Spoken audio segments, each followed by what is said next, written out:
चलो बच्चों, तो ये हमारा चैप्टर 13 का इकोलॉजी का लेक्चर 3 है। ठीक है, चैप्टर 13 का।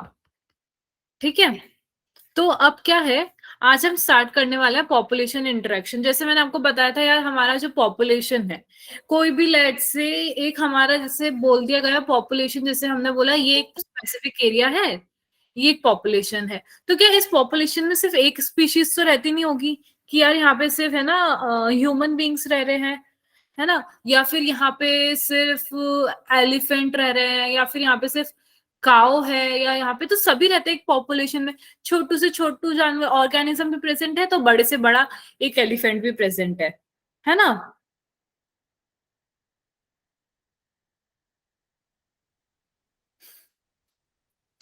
तो ये जब स्पीशीज सब साथ में रह रही हैं, तो बेटा ये क्या करते हैं, एक दूसरे से साथ में इंटरेक्ट करते हैं। भैया इंटरेक्ट करके तो रहना पड़ेगा, तभी आप एक पॉपुलेशन में रह सकते हो। अगर आप इंटरेक्ट नहीं करोगे तो कैसे रह सकते हो।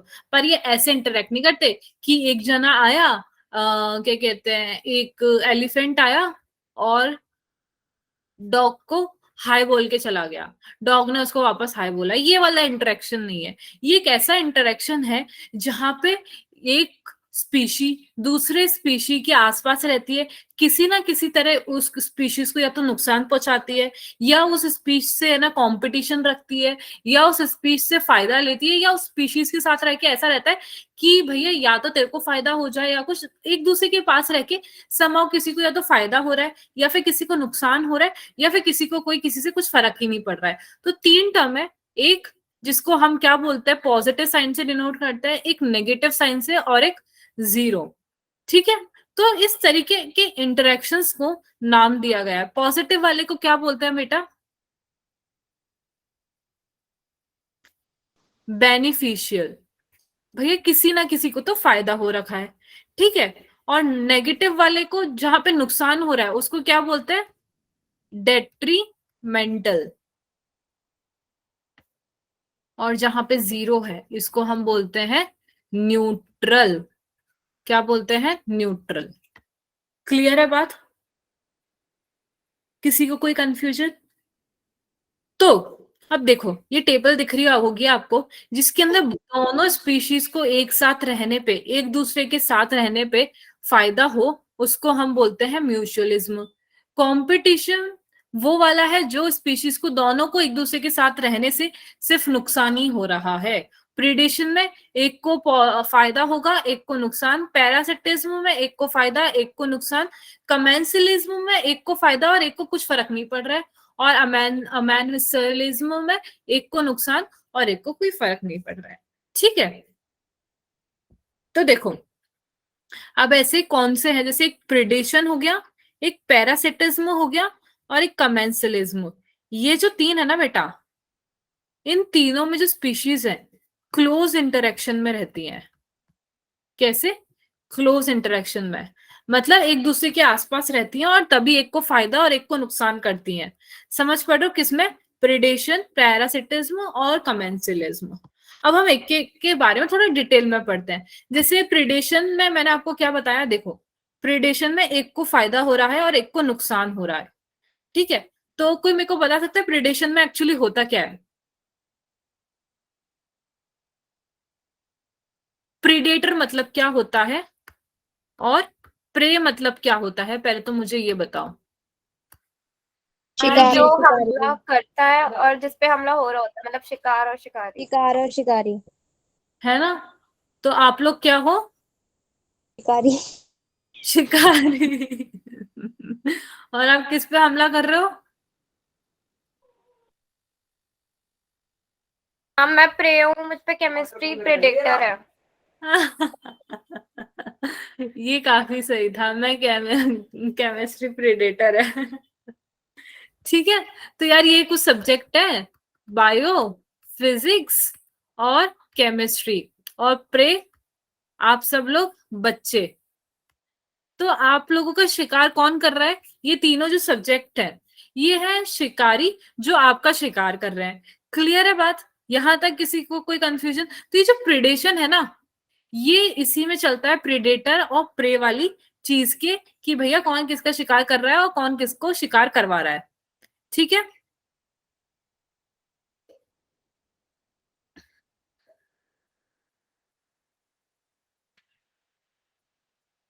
तो अब मुझे ये बताएगा कि कोई भी प्रेडेटर है वो प्रे का शिकार क्यों करता है, उसके पास क्या रीजन है, वो उसका शिकार क्यों करेगा।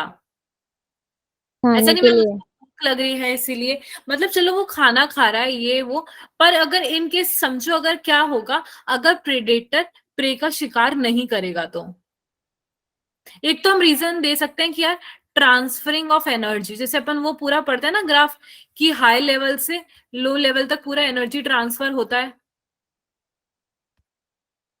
वो वाली चीज के अलावा आप मुझे बताओ कि ना हम ये जो है प्रिडेशन क्यों मतलब शिकार क्यों किया जाता है।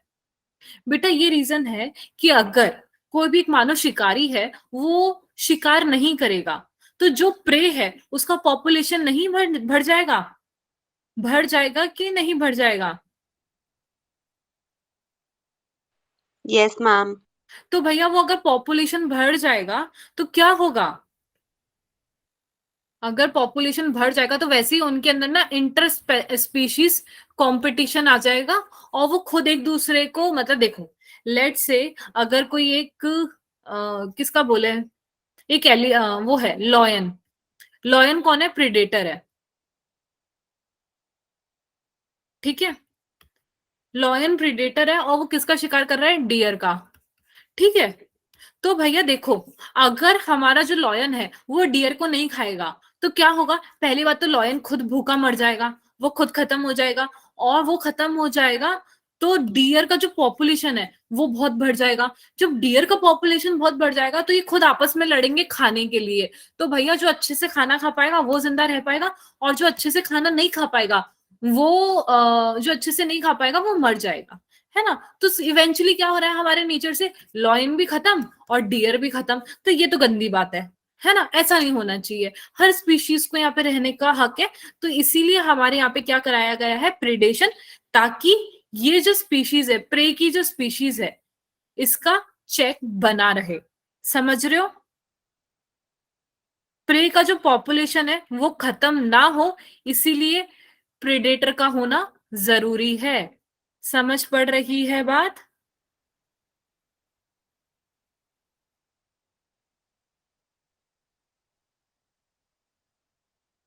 जैसे आपको एक एग्जांपल इसका बहुत इंपॉर्टेंट मैं आपको बताती हूँ, यहाँ पे एक दे रखा होगा, एक सेकेंड को, एक वो कैक्टस वाला एग्जांपल कहीं दिखे तो बताना मेरे को, एक सेकेंड को, वो प्रेडेटर ऑस्ट्रेलिया वो कैक्टस वाला होता है ना, कैक्टस को इंट्रोड्यूस किया गया था, मेरे को यस यहाँ पे ma'am.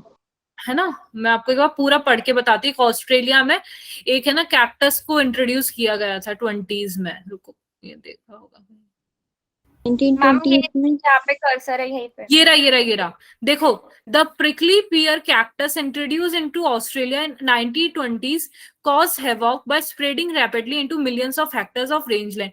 Finally, the invasive cactus was brought into the control of after cactus feeding predator moth. ठीक है, देखो इससे क्या समझ पड़ता है कि कोई भी प्रे है, मतलब कोई भी चीज, मतलब कैक्टस को जो जहां पे रहता था वहां से उसको लाके दूसरी जगह उसको वहां पे उगाया गया, तो अब वहां पे उसको उगाया गया तो वहां पे समहाउ क्या प्रेडेटर नहीं है जो उसका शिकारी है, देखो जहाँ पे डियर होगा वहीं पे लॉयन होगा, पर अगर डियर को कहीं और ले जाया गया हमारे घर के बाहर लाके छोड़ दिया तो यहाँ पे तो उसको लॉयन खाने वाला नहीं है, तो यहाँ पे डियर्स की पॉपुलेशन बहुत ज्यादा बढ़ जाएगी, वैसे ही वहां पे कैक्टस की पॉपुलेशन बहुत ज्यादा बढ़ गई थी, पर तो प्रे की कैक्टस की पॉपुलेशन बहुत ज्यादा बढ़ गई, तो उसको कंट्रोल में हमें लेकर आना था, तो हमने क्या किया, जो उसका प्रेडेटर था कैक्टस का, कौन था, मॉथ, हम क्या करें जहाँ पे जो नेचुरल हैबिटेट था ना मौत का, वहां से हम लेकर आए मौत को हमने किस पे डाला, कैक्टस पे, तब जाके कैक्टस की पॉपुलेशन है ना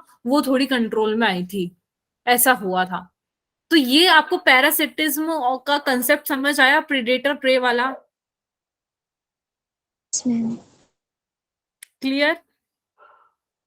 यस मैम। जैसे यहाँ पे एक और एग्जांपल है, in the rocky intertidal communities of American Pacific coast the starfish disaster, important है Starfish disaster is an important predator in a field experiment. When all the starfish were removed from the enclosed intertidal area, more than 10 species of invertebrates. ये star disaster क्या है? Predator है भैया। But जब शिकारी को हटा दिया गया तो जो इनवर्टिब्रेट्स में जो कंपटीशन था वो इतना ज्यादा बढ़ गया, इतना ज्यादा बढ़ गया कि वो उनकी जो स्पीशीज है वही 1 साल के अंदर खत्म हो गई। 10 स्पीशीज 1 साल में खत्म हो गई है। इतना ज्यादा कंपटीशन आ जा रहा है। समझ पड़ रही हो आप बात बच्चे आपको? Yes, ma'am. अब पर आप बोल रहे होगे कि यार देखो कि मैम चलो माना कि स्पीशीज को पॉपुलेशन को बना के रखना है या क्या, पर क्या हो कि भैया जो बेचारा शिकारी है, बेचारा शिकारी नहीं, बेचारा जिसका शिकार हो रहा है वो तो इतना मासूम है, पर लॉयन इतना भूखा है कि सारे डियर को वही खा खा के खत्म कर दे रहा है। वो इतना भूखा है कि डियर की स्पीशीज है वो उसी की वजह से खत्म हो जा रही है। अगर वो ओवर एक्सप्लॉइट कर देगा, प्रेडेटर ओवर एक्सप्लॉइट कर देगा प्रे को, हो सकता है ना कि वो इतना भूखा हो कि वो खुद ही स्पीशीज खत्म कर दे प्रे की, हो सकता है ना। उस केस में बेचारा प्रे क्या करेगा? तो उस केस में प्रे पता है क्या करेगा? कोई ना कोई अपना ऐसा मैकेनिज्म बनाएगा खुद को बचाने के लिए जिसकी वजह से जो प्रेडेटर है वो थोड़ा कंफ्यूज आ जाए और खुद को वो बचा ले। तो कोई मुझे इसका एग्जाम्पल बता सकता है? कैमोफ्लेज नाम सुना है आपने? कैमोफ्लेज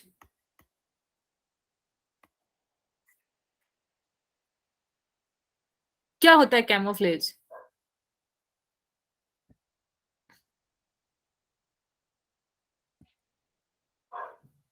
कैमोफ्लेज मतलब होता है जैसे आप किसी भी उस पे जाते हो जिस कलर पे आप वो नहीं बोलते कि हाँ जूबिया बताओ। हम फ्रॉग और इंसेक्ट अपना ना कलर चेंज कर लेते हैं ताकि वो प्रेडेटर उन्हें डिटेक्ट ना कर पाए।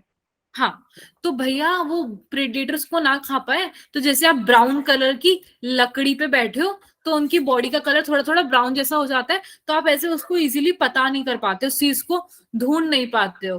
ठीक है, तभी नहीं बोलते यार क्या यार तू गिरगिट की तरह कलर बदलता रहता है, क्योंकि गिरगिट क्या करता है? कलर बदलता रहता है, कैमोफ्लेज जिसे हम बोलते हैं, है ना। तो वही चीज है। और ये क्यों कर रहा है फ्रॉग वगैरह? ये क्यों कर रहा है? खुद को बचाने के लिए प्रेडेटर से। यहां तक सबको क्लियर है? किसी को कोई कंफ्यूजन?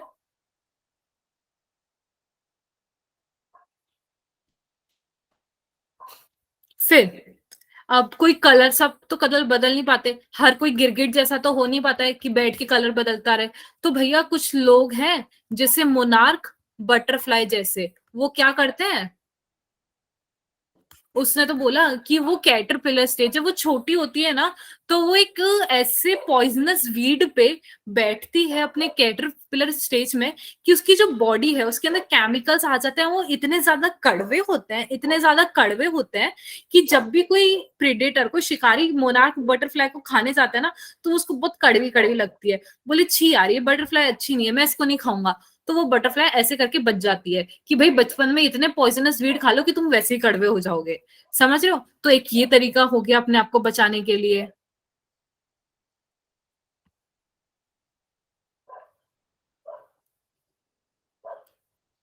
फिर आपने जैसे कभी कभार देखा होगा कि जैसे कभी कभार जो गाय है वो पेड़ों को खाती है ना, आपने देखा होगा। पर गाय कुछ कुछ एक पर्टिकुलर प्लांट होता है वहां से उसके बगल से निकल जाती है, उसको नहीं खाती। पर नहीं तो वो घास हर जगह चढ़ती रहेगी, पेड़ चढ़ती रहेगी जहां दिख गया। पर कुछ कुछ पर्टिकुलर प्लांट्स होते हैं, लीफ होती है जो उसको नहीं खाती। तो एक आपने एक पत्ती देखी होगी जिसमें से थोड़ा थोड़ा व्हाइट कलर का लिक्विड निकलता है। कभी कभार बचपन में मम्मी भी बोलती थी इस पत्ती को हाथ मत लगाओ, जहरीली है, ये मत करो, वो मत करो, है ना। तो वो क्या होता है बेटा, उनसे पत्तियों से सैप निकल रहा होता है, तो वो इतना डिस्टेस्टफुल होता है, पॉइजनस होता है कि समहाउ सारे उनको पता होता है। और वो लोग क्या करते हैं जैसे ये जो होता है हाईली पॉइजनस कार्डिक ग्लाइकोसाइड्स, ठीक है। तो भैया वो इतना जानवर को पता है तो वो वैसे ही उसको खाएंगे नहीं, ठीक है। क्यों? क्योंकि अगर इसको खा लिया तो क्या करवा देगा, इनडाइजेशन करवा देगा, इनका रिप्रोडक्टिव रेट खराब कर देगा, इनको इल कर देगा, कभी कभार इनका डेथ भी हो जाता है। तो ये लोग इसलिए इनको खाते ही नहीं है।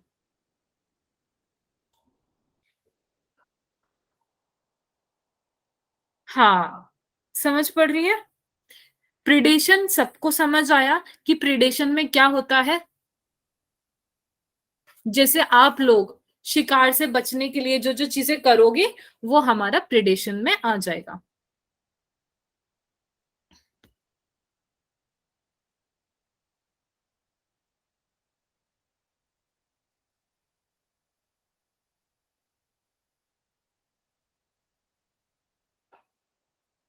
फिर आता है हमारा कंपटीशन।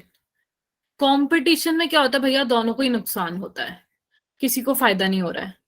ठीक है, तो कोई मुझे बताएगा कंपटीशन में हो क्या रहा है। लेट से मैंने यहाँ पे बताया भैया लिमिटेड खाना है, एक सेकेंड रुको।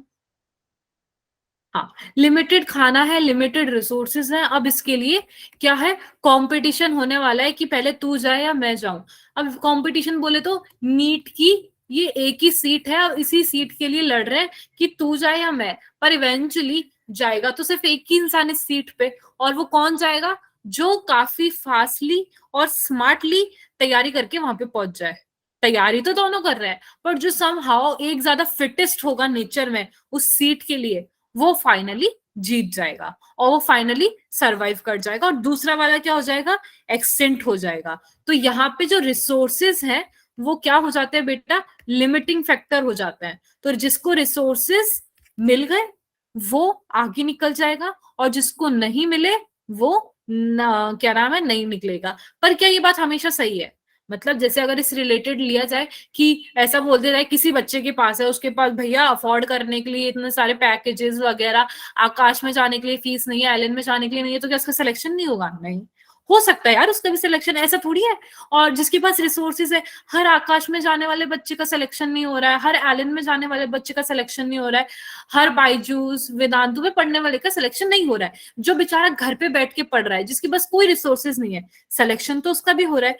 तो क्या सच में रिसोर्सेस लिमिटिंग फैक्टर है, क्या ये सच में सही कही जा सकती है बात, हाँ या ना, पहले ये बताओ।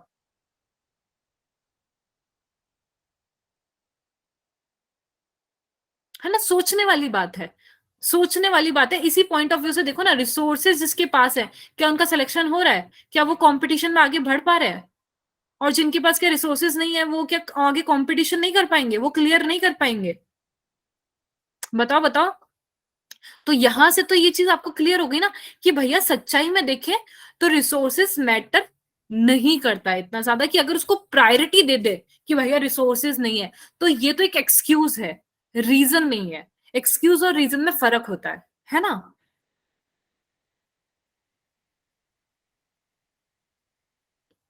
तो देखो कैसे, मतलब अब हम ऐसे बात कर सकते हैं। अब ऐसा नहीं है, सिर्फ मैंने आपको बताया था डियर और डियर, ये दोनों आपस में घास के लिए लड़ेंगे, तो जिसको ज्यादा घास मिल गई वो जिंदा रहेगा, और जिसको घास नहीं मिली वो जिंदा नहीं रहेगा। कभी कभार ऐसा होता है जो बिल्कुल अलग अलग स्पीशीज है, जैसे एक डियर हो गया, ये एक अलग स्पीशी हो गई, और एक कोई दूसरी बताओ घास चरने वाली स्पीशीज काऊ, ये दोनों अलग अलग स्पीशीज हैं, ये दोनों घास के लिए लड़ेगी। तो कभी कभार ऐसा होता है दो अलग अलग स्पीशीज भी ना एक ही चीज के लिए लड़ती है, तब भी ये कंपटीशन आ जाता है। समझ पड़ रही है आपको ये बात। Firstly totally unrelated species also compete for the same resources. अगर हम एग्जाम्पल लें, in some shallow South American lake visiting flamingos and resident fishes compete for their common food zooplankton। देखो, एक कोई तालाब है साउथ अमेरिकन लेक, वहां पे ऑलरेडी कोई फिशेस रहती है, और वहां पे कौन आता है, फ्लैमिंगोज आते हैं, और वो कौन से अपने खाने के लिए लड़ते हैं, जू प्लैंकटन। उनका खाना क्या है, जू प्लैंकटन। तो यहाँ पे देखो कौन, फिशेस भी लड़ रही है और फ्लैमिंगो जो बाहर से आ रहे हैं। फिशेस और फ्लैमिंगो किसके लिए लड़ रहे हैं कि भैया हमें खाना है जू प्लैंकटन। ठीक है, तो ये दोनों अलग अलग हो गए। एक मैंने आपको डियर काउ का एग्जांपल दिया, मैंने डियर काउ का इसलिए दिया क्योंकि वो उससे दिमाग दिमाग में फिट हो जाती है बात, है ना।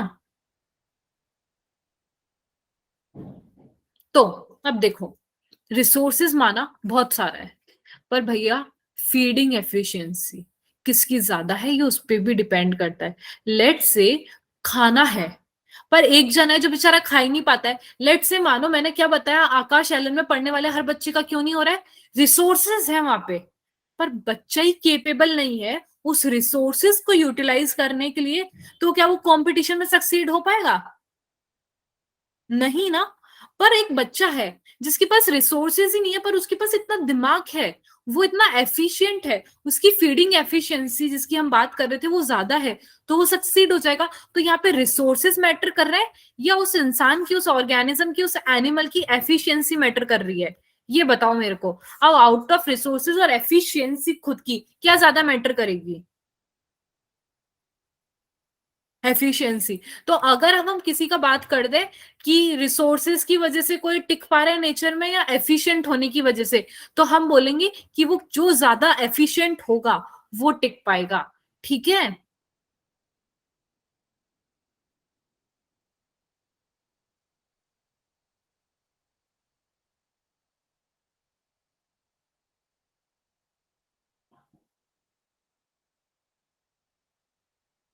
किसी को कोई कंफ्यूजन यहां तक?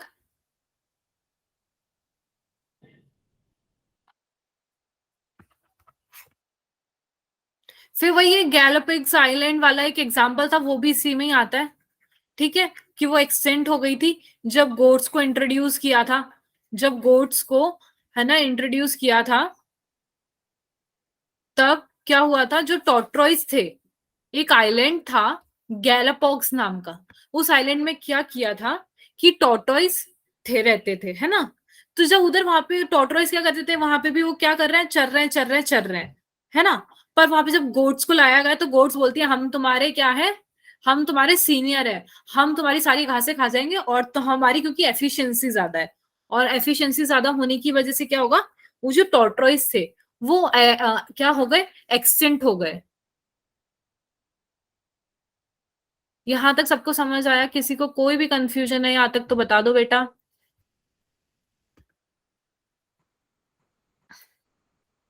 तो हम इसको क्या बोल रहे हैं, हम इस चीज को बोल रहे हैं कॉम्पिटिटिव रिलीज। क्या बोलेंगे हम इसको?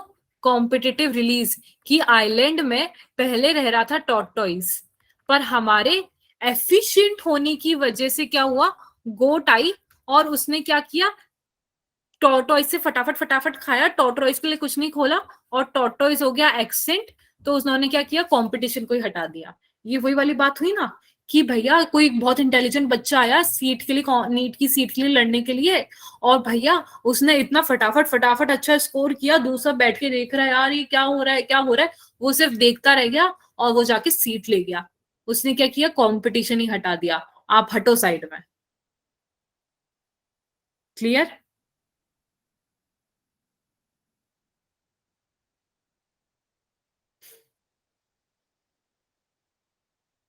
तो अब मुझे कोई बताएगा गॉस कॉम्पिटिटिव एक्सक्लूजन प्रिंसिपल क्या है? Gauss competitive exclusion principle.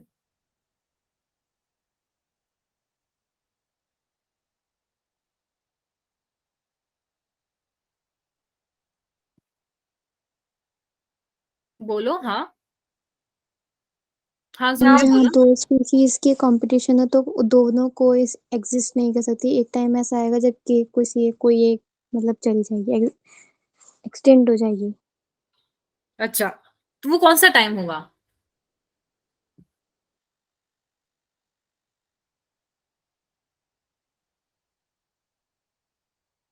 हम जब जब वो कम्पीट रिसोर्सेस करते करते लिमिटिंग कोई हो। स्पीशीज हार जाएगी। ठीक है, तो बिल्कुल सही बोला इस बच्ची ने, गॉस कॉम्पिटिशन एक्सक्लूजन प्रिंसिपल। मतलब क्या होगा कि यार एक टाइम आ सकता है, देखो एक टाइम आ सकता है जब माइट भी रिसोर्सेज ना हो, माइट भी, है ना। कभी कभार तो आ सकता है यार जो बेचारा सच में बेबस है, जिसके पास ना लाइट है यार, वो पढ़ेगा कैसे, जो सच में उसको कुछ समझ नहीं आ रहा, उसको गाइडेंस भी नहीं मिल पा रही है, मुझे कहाँ से शुरू करना है क्या नहीं करना है ना। तो सच में रिसोर्सेज की भी कभी कमी हो सकती है। उस केस में क्या होता है, जैसे कोई दो स्पीशीज है, दो स्पीशीज है, ठीक है, इसका कहने का मतलब है दो स्पीशीज, एक रिसोर्सेज के लिए एक साथ जिंदा नहीं रह सकती। जो इंफीरियर वाला है वो समहाउ एलिमिनेट हो जाएगा। कोई जो इंफीरियर वाला है वो एलिमिनेट हो जाएगा। दो स्पीशीज कभी भी एक साथ नहीं रह सकती। इस केस में रिसोर्सेज लिमिटिंग फैक्टर हाँ है, पर हमेशा नहीं है। ये हमेशा याद रखना, रिसोर्सेज हो सकता है लिमिटिंग फैक्टर, पर हमेशा रिसोर्सेज हो ये जरूरी नहीं है। तो कभी भी रिसोर्सेज को प्रायोरिटी तो नहीं बनानी है, बट हाँ रिसोर्सेज भी एक होता है। ठीक है, तो अब देखो कि तो उस केसेस में ये लोग कैसे सरवाइव कर सकते हैं, क्योंकि वो को एग्जिस्ट तो नहीं कर सकते। इसमें गॉस कंपटीशन एक्सक्लूजन प्रिंसिपल में जो सुपीरियर वाला है उसने इंफीरियर वाले को कंपटीशन से निकाल दिया है।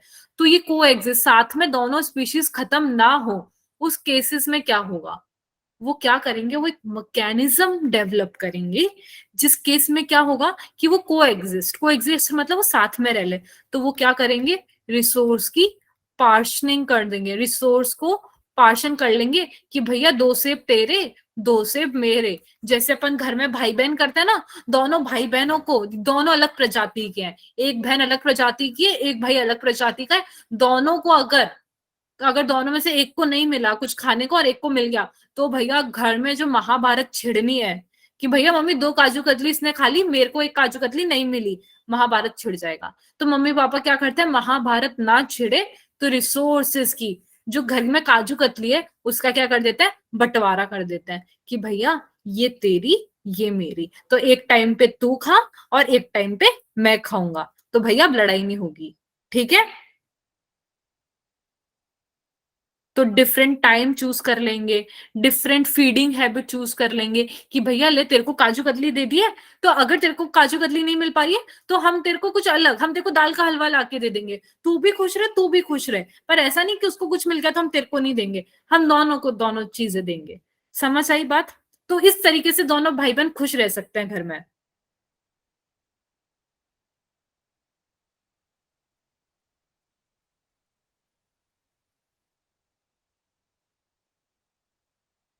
तो यही चीज उन्होंने, मार्क आर्थर जो थे, ये याद रखना, मार्क आर्थर जो थे उन्होंने यही कहा था कि कोई भी 5 स्पीशीज जो है वो एक साथ ना, 5 स्पीशीज वार्बलर की, किसकी, वार्बलर की, साथ में रह सकती है एक ही पेड़ पे बिना कंपटीशन किए। कैसे? डिफरेंट फोरेजिंग एक्टिविटीज और बिहेवियरल डिफरेंस दिखा के। ठीक है, समझ पड़ रही है आप लोगों को बात? क्लियर है? किसी को कोई भी कंफ्यूजन?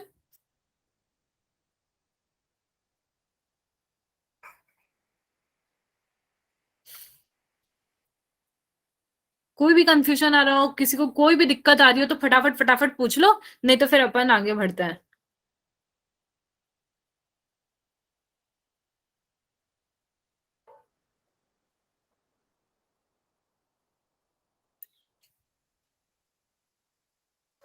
एक बात, प्रिडेशन पढ़ा था अपन ने अभी तक, जो फर्स्ट टॉपिक पढ़ा था वो पढ़ा था प्रिडेशन। अब अपन पढ़ेंगे पैरासिटिज्म। प्रिडेशन और पैरासिटिज्म में ना फर्क है, कंफ्यूज मत होना। अपन ने जो शिकारी बनाया था वो प्रिडेशन में बनाया था, पैरासिटिज्म में नहीं बनाया था। ठीक है,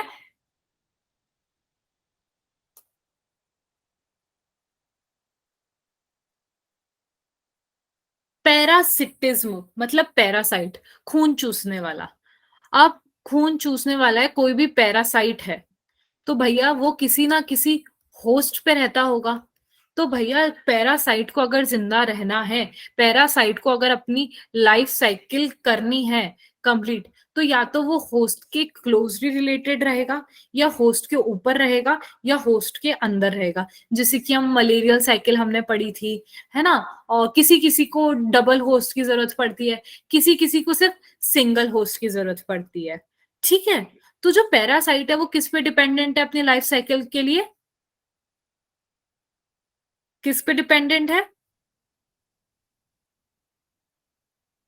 होस्ट पे। पर भैया होस्ट ना वो ऐसा है यार, मैं थक चुका हूं अपना खून चुसवा चुसवा के, अब ऐसा है तुम भग जाओ यहाँ से। तो होस्ट क्या करता है, कभी कभार एक अपना एक मैकेनिज्म इवॉल्व कर लेता है, अपने आप को एक स्पेशल मैकेनिज्म से इवॉल्व कर देता है, रिजेक्शन करवा देता है ताकि जो पैरासाइट है वो उसको आके खाना पाए, उसका खून ना चूस पाए। पर पैरासाइट तो पैरासाइट है, वो बोलता है तू क्या इवॉल्व कर रहा है अपने आप को, मैं भी अपने आप को इवॉल्व करूंगा, तू अपने आप को ज्यादा मैकेनिज्म बना बना के खुद के अंदर स्टाइल मत मार, मैं भी कर सकता हूँ। तो वो भी अपने आप को इवॉल्व करेगा और दोनों एक साथ इवॉल्व कर रहे हैं, तो इसको क्या बोलते हैं, को इवॉल्व कर लेते हैं दोनों। ठीक है, और इसकी वजह से दोनों सक्सेसफुल अपना ये जो साइकिल है वो चलाते रहते हैं।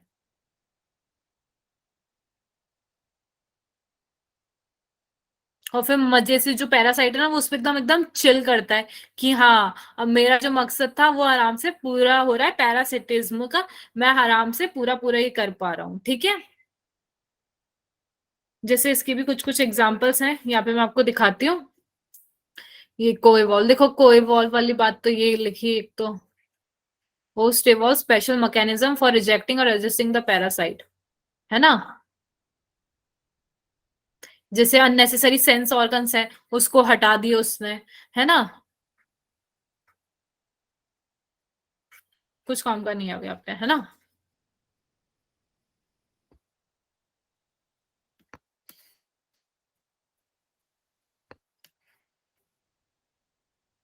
यहां तक समझ आया आपको। तो देखो अब कंटिन्यूअसली क्या होता है, जब पैरासाइट, हाँ, तो अब क्या हो रहा है, जो पैरासाइट है वो कभी कभार होस्ट पे बैठता है, जिसकी वजह से क्या होता है यार, मतलब होस्ट अपना इतना सारा खून चुसवा सका है तो उसका रिप्रोडक्शन कम हो जाता है, कभी कभार सर्वाइवल। देखो हमारे को मलेरिया जब होता है तो खून इतना चूस लिया जाता है, आपको मैंने बताया स्पोरोजाइट्स हमारे अंदर डाल दिए जाते हैं ये वो, तो मलेरिया साइकिल, तो हम कितने परेशान हो जाते हैं। तो उसकी वजह से कभी क्या होता है, मलेरिया किसी किसी के लिए तो इतना खतरनाक होता है कि इंसान की कभी कभार डेथ भी हो जाती है। तो ये सारी केसेस हमारे क्या कर रही है, होस्ट की पॉपुलेशन जो डेंसिटी है ना उसको रिड्यूस कर रही है, समझ रहे हो, जिसकी वजह से जो बेचारा होस्ट है ना वो बेचारा बहुत वीक हुए जा रहा है, समझ रहे हो ना आप। तो नुकसान किसको हो रहा है, बेचारे को, होस्ट को ही हो रहा है। तो जो पैरासाइट है ना, मैंने आपको बताया दो तरह के होते हैं, पैरासाइट जो है वो दो तरह के हैं, एक जो बॉडी के ऊपर रहते हैं होस्ट की, और एक जो बॉडी के अंदर रहते हैं। जो बॉडी के ऊपर रहते हैं आउटसाइड, उसको अपन क्या बोलते हैं, एक्टोपैरासाइट। और जो बॉडी के अंदर रह रहे हैं उसको हम बोलेंगे, क्या बोलेंगे, एंडोपैरासाइट। पैरासाइट। Very good.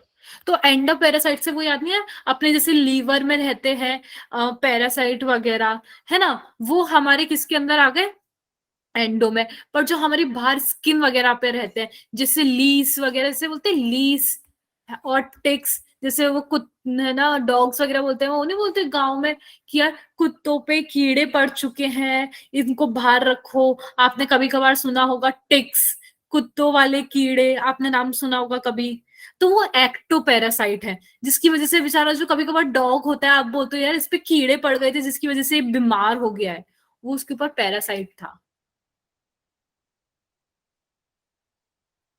जो कभी कभार फिशेस होती है, पता है ऐसा नहीं इंसानों और डॉग्स पे हो रहा है, फिशेस पे भी वो एक एक्टोपैरासाइट बैठता है, उस जिसको हम बोलते हैं कोपॉड्स। यहाँ पे दे रखा होगा, ये रहा, कोपॉड्स। क्या बोलते हैं बेटा, कोपॉड्स।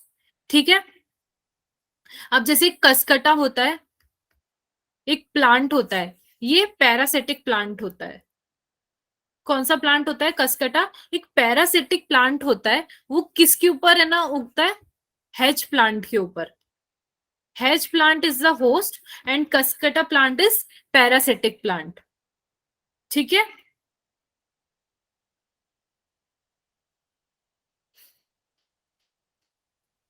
तो ये इससे क्या करता है, पूरा न्यूट्रिशन वगैरह इसका छीन लेता है और खुद को जिंदाबाद कर लेता है।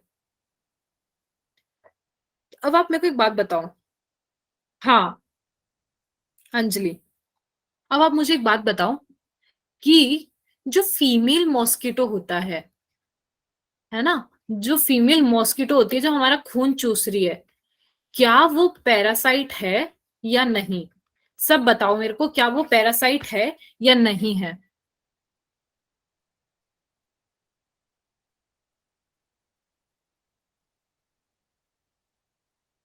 क्यों नहीं है?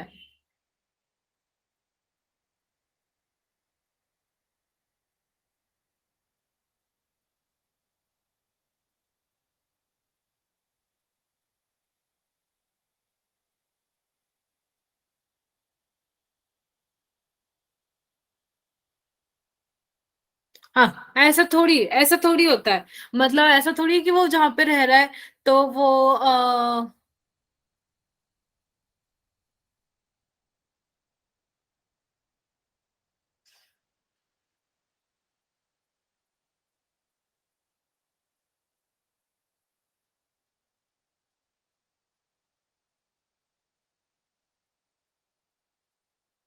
देखो,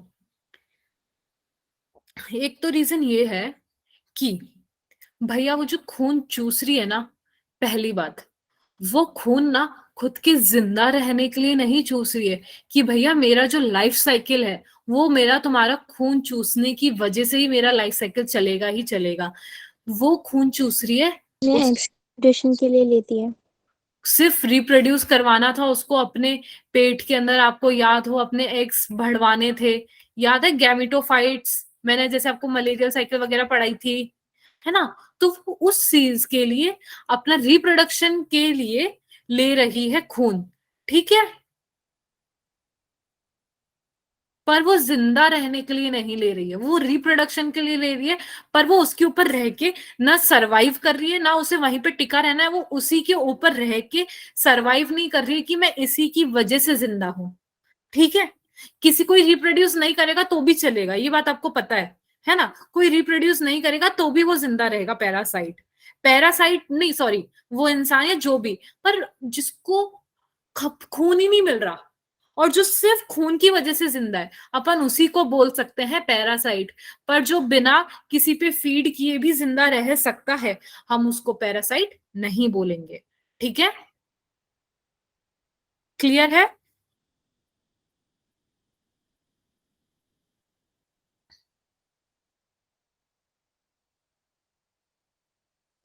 अब एक और टर्म होता है ब्रूड पैरासिटिज्म। कोई मुझे बताएगा ब्रूड पैरासिटिज्म क्या होता है?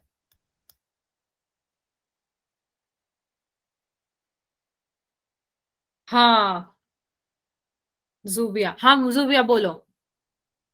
हम जैसे कुछ बर्ड्स होते हैं, जैसे वो ना अपनी वो कौवे के उसमें नेक्स्ट में जाके दे देती है और फिर तो ताकि कौवा उसे पाल देता है, तो ये पैरासाइट हो गया, उसको ही कहते हैं। Very good. तो वही जो जूबिया ने बताया यही, कि वो जो अपने एग्स हैं वो किस्ट के उसका जो होस्ट है वो कौन है बेटा? उसका होस्ट कौन है? कुकू, ठीक है? और क्रो, क्रो जो है, कौवा जो है, क्रो उसके नेस्ट में जाके वो अपने एग्स दे देती है। तो वो भैया जो क्रो है वो क्या करता है, अपने तो एग्स पालता ही पालता है, साथ में उसके भी एग्स पालता है। तो रीजन क्या है, वो उसके एग्स क्यों पाल रहा है? मैम क्योंकि वो डिफरेंशिएट नहीं कर पाता दोनों हाँ, में। तो ब्रूड पैरासिटिज्म में क्या हुआ है कि ये जो इसके एग्स है ना, बर्ड के, ये इवोल्यूशन के वक्त ऐसे इवॉल्व हुए हैं कि वो क्रो के एग से रिजेंबल करते हैं। और जो बेचारा क्रो है, क्योंकि वो तो कौवा है, वो तो बन गया है बेवकूफ, तो उसको पता ही नहीं पड़ पाता कि भैया मेरे कौन से हैं उसके कौन से हैं। पर जो है बर्ड है वो सियाणी, वो बोले कि मैं इसका फायदा उठाऊंगी, मैंने डाल दिया। और क्रो क्या करता है, दोनों को आराम से बढ़िया पालता है, पोसता है और बड़ा करता है, ठीक है? क्लियर है बात? और ये कौन सी बर्ड है? ये जो बर्ड है, ये कौन सी बर्ड है?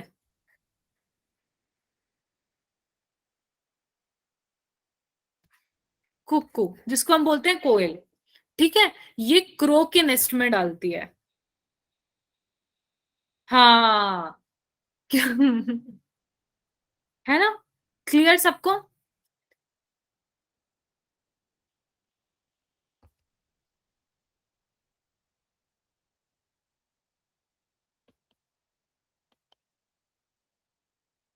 यहां तक किसी को भी कोई कंफ्यूजन?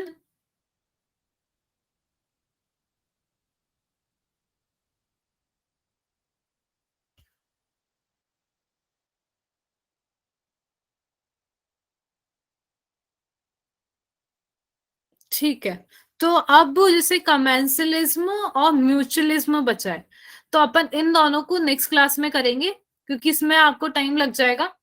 तो अपन इन दोनों को नेक्स्ट क्लास में करेंगे, बाकी नहीं, और ओवरडोज भी हो जाएगा एक्चुअली आप लोगों के लिए, कि चार तो अपन ने पढ़ लिए, तो ये चारों समझ आए। कमेंसलिज्म और म्यूचुअलिज्म को छोड़ो, म्यूचुअलिज्म छोड़ो और कमेंसलिज्म को छोड़ो। कंपटीशन क्या था? कंपटीशन से आपको याद रखना है, जहां पे भी कंपटीशन आएगा आपको सारे एग्जांपल कि रिसोर्सेस कहाँ पे यूजफुल होंगे, ठीक है, खुद का जो एबिलिटी है, खुद का क्या कहते हैं वो कितना ज्यादा जरूरी है, आपको कंपटीशन से याद रखना है। आपको नीट वाला, नीट की सीट एक है, तब एलन आकाश वालों के पास भी वो फैसिलिटीज है, और एक जो बेचारा बच्चा है जिसके पास कोई फैसिलिटीज नहीं है, उस केस में रिसोर्सेज यूजफुल है नहीं। पर फिर कुछ आ जाते हैं प्रिंसिपल गॉस जैसे, तो उस केस में क्या होता है कि हाँ कभी कभार रिसोर्सेज यूजफुल हो सकते हैं, ये वो, तो कंपटीशन आपको याद रखना है। प्रिडेशन सबसे पहला था, प्रीडेटर और प्रे वाला, शिकार और शिकारी वाला, ठीक है, ये जो सबसे पहले अपन ने किया था, याद आ गया ना, कि वो क्यों, ताकि जो प्रे है वो सारे खत्म ना हो जाए, है ना, तो आपस में कंपटीशन खत्म हो गया, तो प्रेडेटर तो उसको खाने को कुछ नहीं मिला, तो वो भी खत्म, प्रे भी खत्म, ठीक है। तो ऐसे करके आपको सारे याद रखना है। किसी को कोई भी कंफ्यूजन है तो इसके अंदर बताओ। इंपॉर्टेंट तो ये है कि आपको ना इसके एग्जाम्पल्स याद रखने पड़ेंगे। एग्जाम में आपसे ये नहीं पूछा जाएगा कि आप हमें ये एक्सप्लेन करो कि प्रेडेशन क्या होता है और म्यूचुअलिज्म क्या है, ये बहुत इजी है याद करना, कि माइनस माइनस प्लस जीरो, है ना।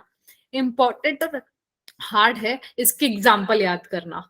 तो चाहे कुछ हो जाए, एक शॉर्ट पेपर ले लेना हर चैप्टर के लिए, आपको पता है मैं नहीं लेने के लिए बोलती, इसके एग्जाम के लिए म्यूचुअलिज्म करके ऐसे हेडिंग डालना, म्यूचुअलिज्म, फिर आगे 1 2 3 4 5 6 7 8 उसके सारे नीचे म्यूचुअलिज्म के एग्जाम्पल लिखना, फिर लिखना कमेंसलिज्म 1 2 3 4 5 6 करके उसके सारे एग्जाम्पल, और सारा डिस्क्राइब मत करना, क्योंकि आपको पता है ब्रूट पैरासिटिज्म में क्या हो रहा है, तो आप हेडिंग डालना कि किसके अंडर ये आ रहा है, ठीक है, ब्रूट पैरासिटिज्म की, भैया पैरासिटिज्म कैटेगरी है, सॉरी पैरासिटिज्म कैटेगरी है, उसके अंदर हम एक डाल देते हैं कुकू एंड क्रो, कोयल एंड क्रू पैरासिटिज्म की कैटेगरी है, ठीक है। ऐसे कर करके सारे एग्जाम्पल आपको लिख लेने हैं, क्योंकि एग्जाम्पल आपको पूछे जाएंगे और पूछा जाएगा ये कमेंसलिज्म है या क्या। जैसे काउ का एक एग्जाम्पल देंगे कि काउ फीड करती है, पास में से इंसेक्ट्स उसको खाते जाते हैं, तो वो हमारे कमेंसलिज्म में आ जाएगा।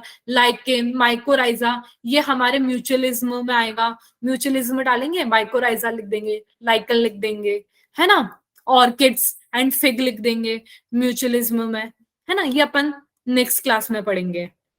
तो ये सारे एग्जाम्पल्स हैं जो मैं आपको बता रही हूँ, ठीक है।